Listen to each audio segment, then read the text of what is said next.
আসসালামু আলাইকুম বন্ধুরা, আমার একটি নতুন ভিডিওতে আপনাদের সবাইকে ওয়েলকাম। আর আজকে আমি আপনাদের সাথে শেয়ার করব চটপটি রেসিপি। চেষ্টা করব একেবারে সহজে আপনাদের সাথে রেসিপিটা শেয়ার করার জন্য। আর আর আমার এই পদ্ধতিটা আপনারা যদি ফলো করে চটপটি তৈরি করেন তাহলে কিন্তু একেবারে দোকানদারদের মতো করে চটপটিটা তৈরি হবে। আর আমি সবসময় আপনাদের সাথে একেবারে সহজ রেসিপিটাই শেয়ার করার চেষ্টা করি। তাহলে চলুন দেখে আসা যাক কিভাবে তৈরি করা যায় চটপটি। এর জন্য আমি প্রায় 250 গ্রাম পরিমাণ ডাবলি বুট নিয়েছি।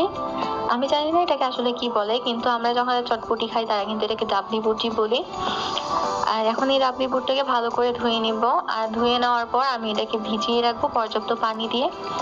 আমি এখানে এটাকে একেবারে বেশি করে পানি দিয়ে তারপর ভিজিয়ে রাখবো, যাতে এটা ফুলে পুরো দ্বিগুণ হয়ে যায়। আমি 5 থেকে 7 ঘন্টা এটা ভিজিয়ে রেখেছি। আপনারা কিন্তু চাইলে পুরো সারা রাত ভিজিয়ে রাখতে পারেন। সারা রাত ভিজিয়ে রাখলে এটা সেদ্ধ হতে অনেক কম সময় লাগে, তবে আপনারা চাইলে 4-5 ঘন্টাও কিন্তু ভিজিয়ে রাখতে পারেন। মোটামুটি একটা সময় পর্যন্ত ভিজিয়ে রাখবেন, যাতে এই ডাবলি বুটগুলো দ্বিগুণ সাইজের হয়ে যায়। এখানে আমি চুলায় কড়াইতে পর্যাপ্ত পরিমাণে পানি দিয়ে দেব। চেষ্টা করবেন একটু বেশি করে পানি দিতে, কেননা ডাবলি বুটগুলো সিদ্ধ হতে কিন্তু একটু সময় নেবে। আর পানির পরিমাণটা নির্দিষ্ট করে বলা যায় না, এই কারণে যে ডাবলি বুটটা যতক্ষণ আপনি ভিজিয়ে রাখবেন বা যতক্ষণ সিদ্ধ হতে সময় নেবে ততক্ষণের উপর ডিপেন্ড করে পানি কতটুকু টানবে। তো আপনারা পরিমাণ মতো পানি দিয়ে দিবেন, তারপর একটু লবণ আর একটু 1/4 চা চামচ বা 1 চিমটি একটু হলুদ গুঁড়ো দিয়ে দিবেন, জাস্ট কালারের জন্য। আর পানি বেশি দিলেও কিন্তু সমস্যা নেই, কেননা আমরা জাল বাড়িয়ে দিলে এমনিতেই পানি শুকিয়ে যাবে। এখন আমি বলক আসা পর্যন্ত একটু অপেক্ষা করব, তারপর জালটা কমিয়ে দিয়ে একটা ঢাকনা দিয়ে এটাকে ঢেকে ভালো করে সেদ্ধ করে নেব। দেখতেই পাচ্ছেন পানি কিন্তু অনেক কমে গিয়েছে আর আমার ডাবলিটাও কিন্তু সেদ্ধ হয়ে গিয়েছে। আমি এটাকে প্রায় লো আছে 1 ঘন্টার মতো জাল নিয়ে নিয়েছি। আর দেখতেই পাচ্ছেন হালকা চাপ দিলেই কিন্তু আমার ডাবলিটা পুরোপুরি ভেঙে যাচ্ছে।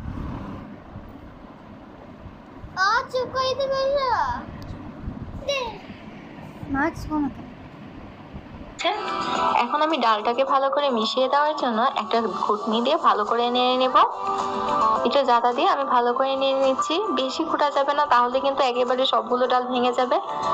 আর ডালের যে খোসাটা থাকে অনেকে কিন্তু এটা ফেলে দেয়, তবে আমি এটা রেখে নিয়েছি, কেননা আমরা বাইরে যে চটপটিটা খাই ওইখানেও কিন্তু ডালের খোসা থাকে।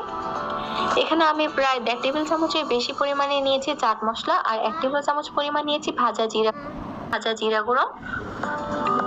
এই দুইটা দিয়ে দিব আর দিয়ে দিব বিট লবণ। আপনারা যারা বিট লবণ খেতে পছন্দ করেন না তারা কিন্তু এই পর্যায়ে নরমাল লবণ দিবেন।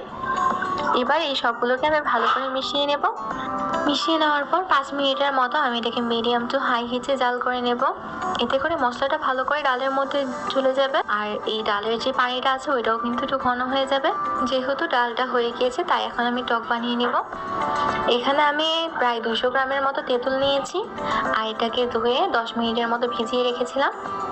তারপর আমি এটাকে হাত দিয়ে কষিয়ে নেব।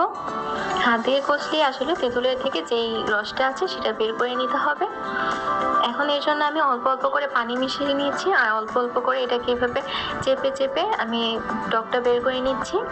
আমার এখানে প্রায় 2 কাপের মতো পানি লেগেছে। আপনারা যে যেমন কনসিস্টেন্সিতে বা যেরকম ঘনত্ব করে টকটা খেতে চান ওরকম করেই পানিটা দিয়ে তারপর টকটা বানিয়ে নেবেন। একটু ভালো করে কষিয়ে নেবেন, তাহলেই কিন্তু এটা হয়ে যাবে। আর আমার টকটার ঘনত্বটা আমার একেবারে মন মতন হয়েছে, তাই আমি এটাকে একটু ছেঁকে নিব। এখন এর জন্য আমি একটা বড় ছাঁকনি নিয়েছি। আপনারা চাইলে কিন্তু ছোট ছাঁকনি বা যে কোনো ছাঁকনি দিয়ে এটা ছেঁকে নিতে পারেন। শুধুমাত্র দানা আর এটার খোলসটাকে আলাদা করার জন্য এই পদ্ধতি। এখন আমি টকটা নিয়ে নিয়েছি আর দেখতেই পাচ্ছেন এখানে আমি অল্প একটু পরিমাণে চাট মশলা দিয়ে দেব। আমি প্রায় 2 চা চামচ পরিমাণ চাট মশলা দিয়েছি। টকের মধ্যে বেশি চাট মশলা দেওয়ার কোনো প্রয়োজন নেই। অল্প পরিমাণে বিট লবণ দিয়ে দিলাম, এখানে প্রায় 1 চামচ পরিমাণ আছে।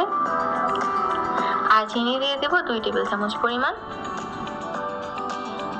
আমি আসলে পরে দিয়ে আরো চিনি অ্যাড করেছিলাম, যেটা ভিডিওতে দেখানো হয়নি। প্রায় 2 টেবিল চামচ পরিমাণ হয়েছে আমার চিনির পরিমাণটা। আর এখানে লেবু রস দিয়ে দিয়েছি 1 টেবিল চামচ পরিমাণ। লেবু রসটা কমিয়ে বাড়িয়ে দিতে পারেন। আর টকটা সম্পূর্ণভাবে নির্ভর করে আপনার নিজের ইচ্ছার মতো, মানে আপনারা যেরকম টেস্টি খেতে চান বা যেরকম করে বানালে আপনাদের কাছে সুবিধা বা টেস্টি মনে হয় ওরকম করে আপনারা টকটা বানিয়ে নিতে পারেন। আমি আমি চেষ্টা করেছি বাইরে দোকানদাররা যেভাবে তৈরি করে ঠিক সেই পদ্ধতিতে তৈরি করতে। এখানে আমি ঝালের জন্য একটু শুকনো মরিচ দিয়ে দিচ্ছি। টকটাকে একটু স্পাইসি করে তোলার জন্য আমি এর মধ্যে শুকনো মরিচ দিয়ে দেব। আমি 2টা শুকনো মরিচ এভাবে মাঝখান দিয়ে এভাবে ভেঙে ভেঙে তারপর দিয়ে দিয়েছে। আর আমার টকটা কিন্তু পুরোপুরি তৈরি হয়ে গিয়েছে। একটু টেস্ট করে দেখলাম, সবকিছু একেবারে পারফেক্ট আছে। এখন এটাকে আমি রেখে দেব। আমি ফুচকাও ভেজে রেখেছিলাম, আর আমার ফুচকা তৈরির কিন্তু টিপস সহ একটা ভিডিও আপনাদের কাছে অলরেডি আপলোড করা আছে। আমি ডিসক্রিপশন বক্সে আর কমেন্টে এটার লিঙ্ক দিয়ে দিব, আপনারা চাইলে সেখান থেকে দেখে নিতে পারেন। এখন আমি এটাকে একটা প্লেটে সার্ভ করে নেব, আর এটা আমি আমার আম্মুর জন্য বানিয়ে নিচ্ছি। তো আমি এখন সবগুলো উপাদান দিয়ে এটাকে ভালো করে সাজিয়ে নেব। এর জন্য প্রথমে আমি আলু সেদ্ধ নিয়ে নিয়েছি।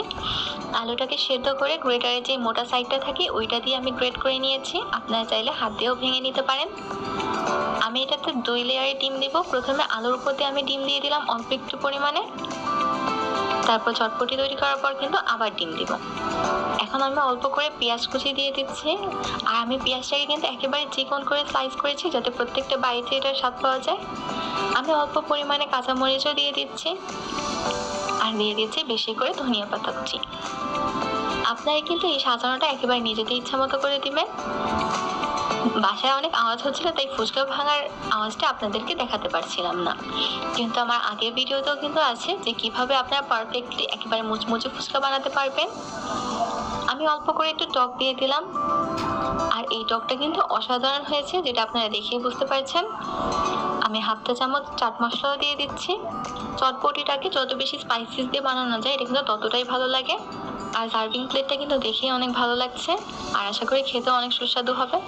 ওপর দিয়ে আমি একটু বেশি করে ডিম দিয়ে দিলাম।